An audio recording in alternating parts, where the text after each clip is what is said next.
Muy buenas noches, bienvenidos a una nueva emisión de Alerta Verde. Hoy vamos a hablar del aprovechamiento de un recurso limpio e inagotable como es la energía del sol. Pero esto no es todo, tenemos mucho más para el programa de hoy y comenzamos de esta manera. Producir este tipo de energía limpia, se están evitando de quemar fósiles. Esto tiene una conexión al sistema nacional en media tensión y se inyecta, digamos, la energía que producen, se inyecta al sistema. Y la realidad es que el río Paraná es un corredor ecológico de especies que son o migratorias o que, digamos, que en su distribución se ubican más al norte, ¿sí? Hay más de 200 especies de aves y más de 150 de peces, por ejemplo. Viajamos a la provincia de San Juan. Estuvimos en el Parque Solar Cañada Honda, el más importante del país, que cuenta con 40.000 paneles solares.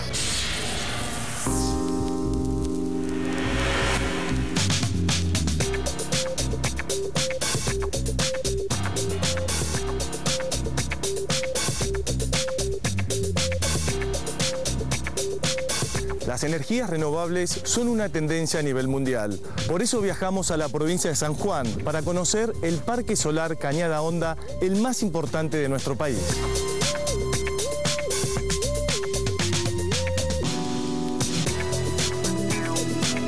Enrique, ¿dónde está ubicado el Parque Solar Cañada Honda? Está ubicado a unos 50 kilómetros al sur de la ciudad de San Juan, en una localidad que se denomina Cañada Honda, departamento Sarmiento. ¿Por qué han elegido este lugar para la instalación?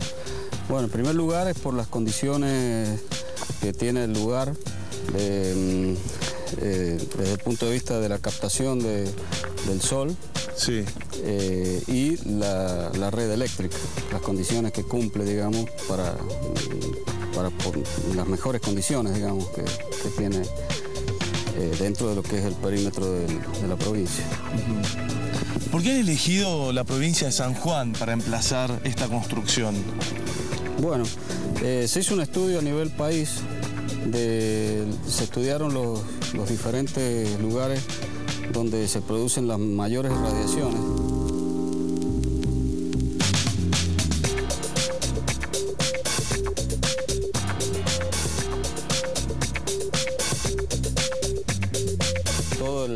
Todo lo que es el noroeste del país tiene excelentes condiciones y en particular San Juan era uno de los puntos que se estudiaron junto con otros de las provincias del norte.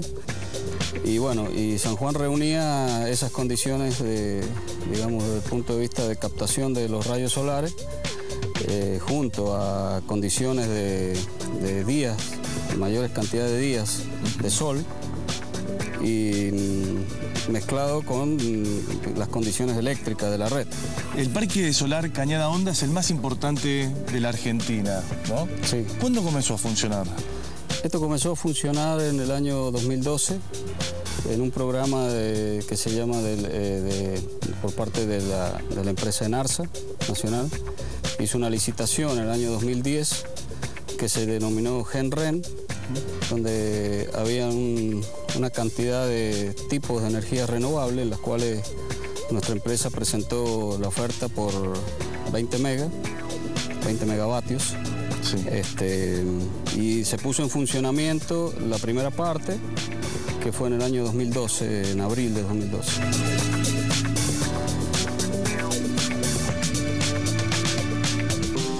¿Qué cantidad de paneles solares componen esta planta? Bueno, actualmente la primera etapa, que se concluyó en el 2012, incluyó 25.000 paneles solares. Y la segunda etapa, que la inauguramos el año pasado, 2013, fue de 15.000 paneles. En total hablamos de 40.000 paneles actualmente. ¿Y tiene posibilidades de desarrollarse, de seguir creciendo en nuevas etapas? Sí, sí, el proyecto final es de 20 megavatios y eso incluye alrededor de 100.000 paneles más o menos. Muchísimo. Sí, sí. ¿Y cómo se determinó el tipo de panel solar que se utilizó en esta planta?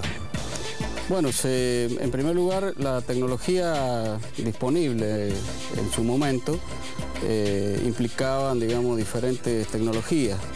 La más adecuada desde el punto de vista técnico-económico era este tipo policristalino, que es el que se implementa acá, digamos. Es el que se compraba, digamos, para el funcionamiento. ¿Los paneles solares requieren de algún mantenimiento? Sí, es muy poco el mantenimiento. Generalmente solamente es un proceso de limpieza que se le realiza al panel por efecto de la zona que está muy expuesta al clima y a la suciedad del ambiente, digamos, por los vientos. Pero es una tarea que se realiza, digamos, no con mucha frecuencia, digamos, un par de veces al mes, una cosa así. Después se realizan controles de la circuitería electrónica, la parte eléctrica, ese tipo de mantenimiento, como cualquier instalación eléctrica. ¿Energía para cuántos hogares produce la planta de Cañada Honda? Claro, en la actualidad más o menos se estima 5.000, 6.000 hogares más o menos. Pero la fase final, con 20 megas, es una estimación de unos 14.000, 15.000 hogares aproximadamente. Que serían como unas 60.000 personas. Más o menos. Más o menos, ¿no? Sí.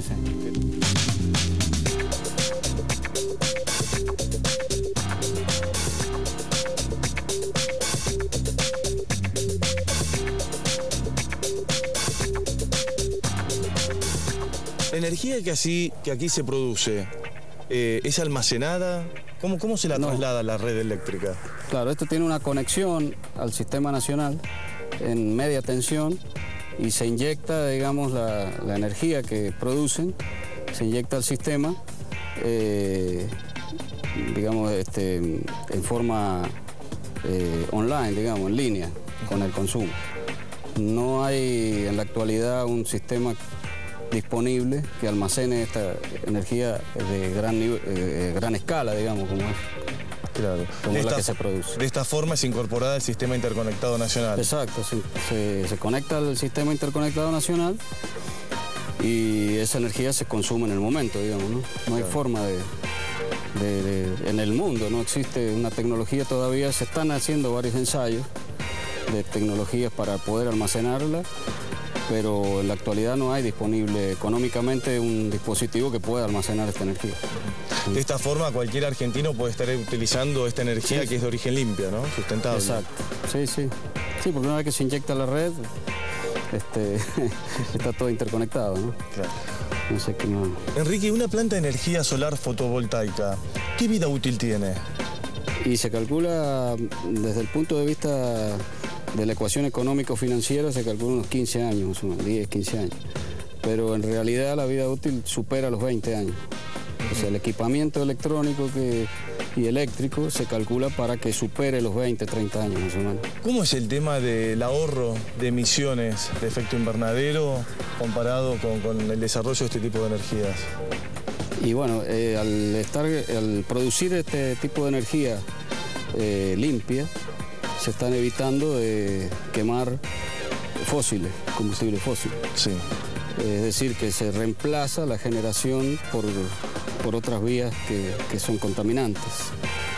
Entonces, por un lado, se está ahorrando recursos del país, recursos que se queman, y por otro lado, o sea, además de eso, lo que va al ambiente. Esto es una energía totalmente limpia, que no consume, del ambiente no se consume nada.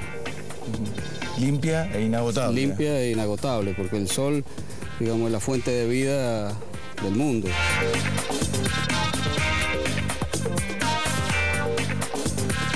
Enrique, ¿qué superficie tiene este predio? Este predio tiene 84 hectáreas y actualmente está ocupado por paneles, una superficie aproximada de 25 hectáreas más o menos.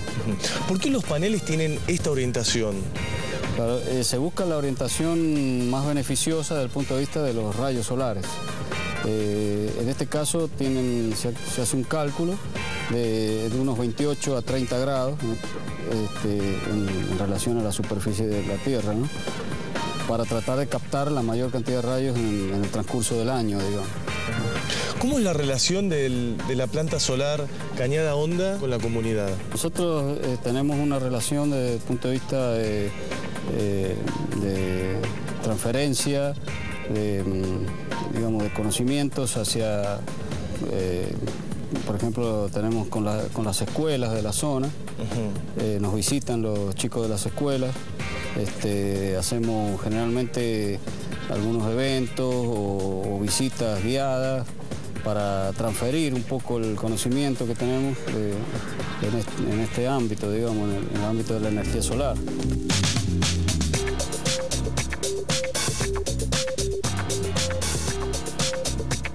¿Cómo ha sido la experiencia en estos años de trabajo con el funcionamiento de esta planta solar?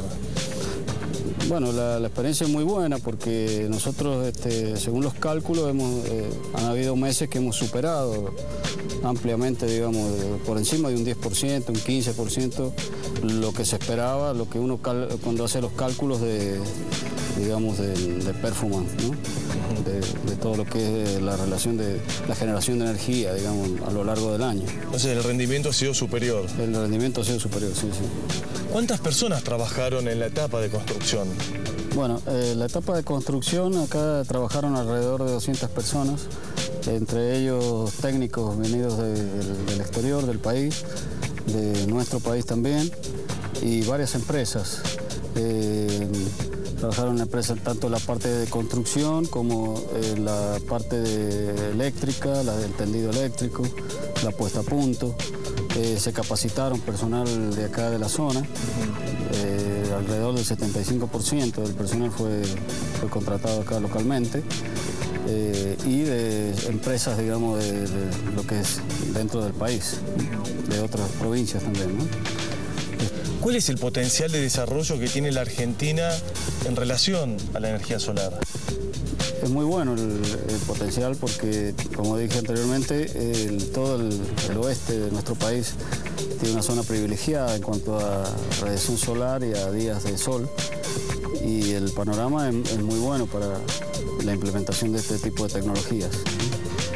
De hecho, que se puede reemplazar, digamos, los combustibles fósiles y a través de una energía limpia.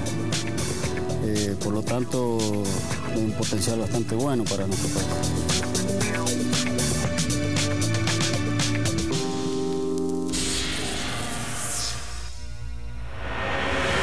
El Parque Solar Cañada Honda es un claro ejemplo hacia dónde debemos ir, ya que tiene múltiples beneficios hacia el medio ambiente. Continuamos con este programa de Alerta Verde y te contamos que viajamos a Entre Ríos. Estuvimos en el Parque Nacional Islas de Santa Fe, que alberga una gran biodiversidad y es el primero compuesto íntegramente por islas.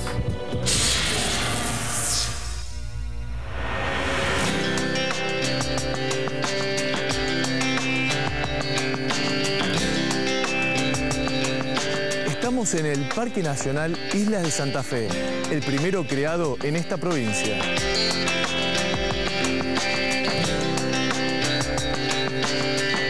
Juan, ¿dónde se encuentra ubicado el Parque Nacional Islas de Santa Fe? Bueno, el Parque Nacional Islas de Santa Fe está ubicado sobre el río Paraná, como es una isla, mejor dicho, es un conjunto de varias islas. Y bueno, el parque está creado desde el año 2010. El parque está ubicado a la altura más o menos de lo que es la boya 500 de la hidrovía, que hace desde el Paraná hasta el río Paraguay, más o menos a mitad de camino, casi a la altura de Diamante, ¿sí? Hacia el norte del lado de Entre Ríos, Puerto Gaboto o Barrancas del lado de Santa Fe. Más o menos de esa altura para ubicarnos geográficamente con alguna ciudad o pueblo más cercano, digamos. ¿Cuál es la importancia de crear este nuevo parque nacional? Bueno, digamos que un parque nacional de isla per se no existe, es algo totalmente nuevo. Y lo otro es que, digamos, dentro de la región de la zona del Delta o ecorregión del Delta o bajos submeridionales y toda esta zona, tenemos muy pocas áreas protegidas en lo que es la realidad de superficie. Estamos inmersos en una superficie de casi 1,5 millones de hectáreas.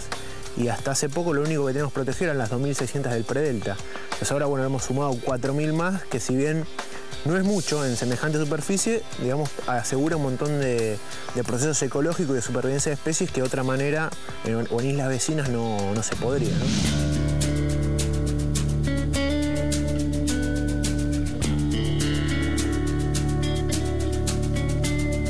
¿Cuál ¿Cuál es la riqueza ecosistémica que tiene toda esta zona? Bueno, es muy diversa, sobre todo a nivel aves y a nivel peces. O sea, es muchísimo.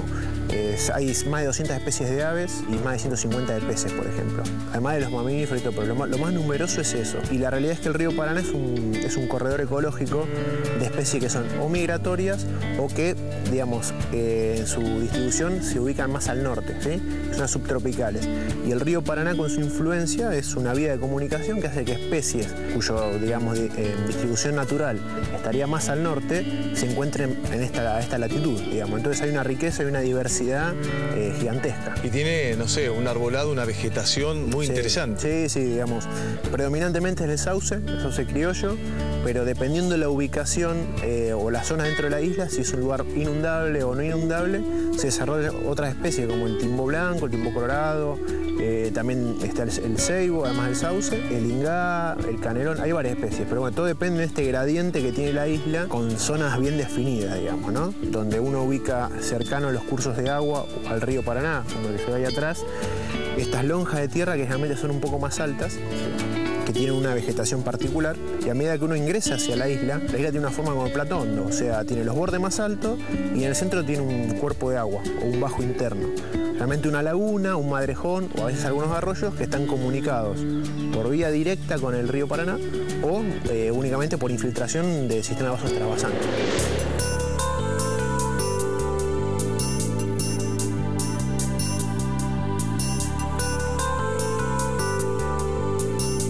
Vemos muchísimas plantas acuáticas también. Sí, bueno, es predominante, el agua es predominante en esta zona, o sea, digamos, no es un recurso escaso para las plantas, ¿no? No es que depende de las lluvias únicamente, no, realmente hay agua por todos lados, hay infiltración por todos lados, los cuerpos de agua se mantienen con agua casi todo el año, es muy difícil que esto se seque, depende de una bajante muy pronunciada del río Paraná, pero esto siempre se mantiene con agua y lógicamente con inundaciones y crecientes que sean de manera periódica. ¿El turista tiene la posibilidad de conocer este parque nacional?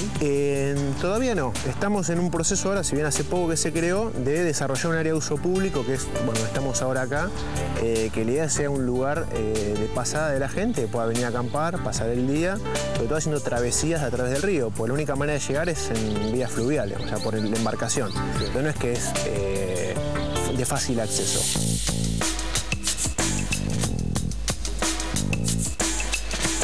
Y acá nos encontramos con esta construcción. Sí, esta era la antigua casa del gobernador, digamos, ¿no? Sí. Con esto, como te dije antes, era una reserva provincial. El gobernador tenía acá su residencia para venir cada tanto a pasar un día o quedar su fin de semana. Pero bueno, la creciente del 83, o sea, liquidó todo esto. Esto estuvo hasta la mitad tapado de agua. Entonces, bueno, se destruyó todo esto, quedó arruinada. Se ve justo donde estaba, a partir de la rotura es hasta donde llegó el agua. Claro. Y la idea con esto acá es esto se va a desarmar todo, ¿sí? Y se va a armar una nueva seccional de guardaparque. O sea, así ya tenemos dos seccionales, la que está allá y esta. Así como ya tendremos personal permanente viviendo y para las tareas de atención al público, control y vigilancia acá en la zona.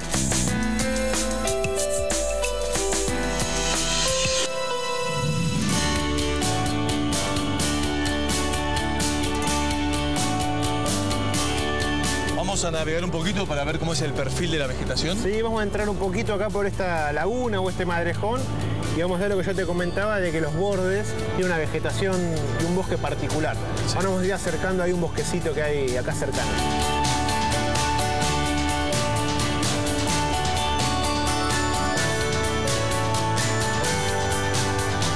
Este es un bosque ahí de timbó blanco, que se da en esta zona, si bien aguanta el agua, la inundación, busca lugar un poquito más alto, digamos, con respecto al vallecito de inundación de acá de la lagunita, ¿no?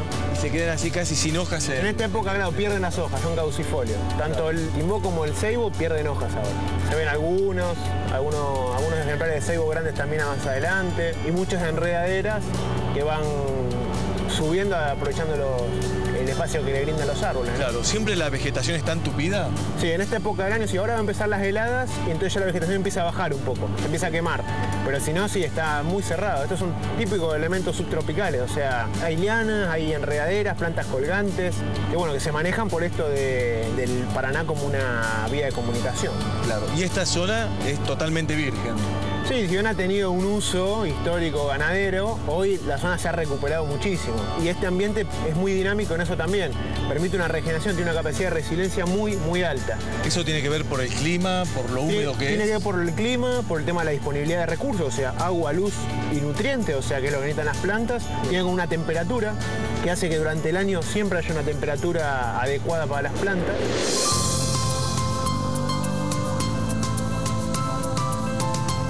Por acá se ven todos estos embalsados así de camalote, que parecía que estuvieran enraizados, pero no, son flotantes. Sí. Lo que sí hacen es se juntan en cantidad, se enraizan y entonces hacen estas como islotes de camalote o embalsados gigantes que se mueven a merced del viento. Entonces hay veces que uno tiene esta parte así abierta de agua y de repente otro día cambia el viento y se cierra todo el camalote y realmente no permite el tránsito. Y bueno, y se da mucho esto, estos camalotes, estos embalsados que incluso una vez en el río flotan y se van río abajo, llevando elementos a veces de fauna hacia zonas más al sur. O sea, la zona del Tigre se llama así justamente por eso, porque se creía que los tigres venían en islote de camalote desde el norte, flotando río abajo.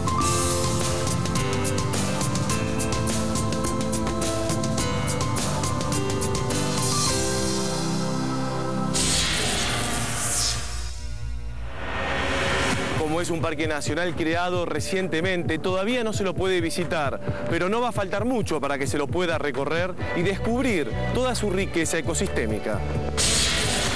Nos podés seguir en facebook.com/alertaverdetv. Y hemos llegado al final. Esto ha sido todo por hoy. Muchas gracias por acompañarnos y nos vemos el sábado en el próximo programa de Alerta Verde.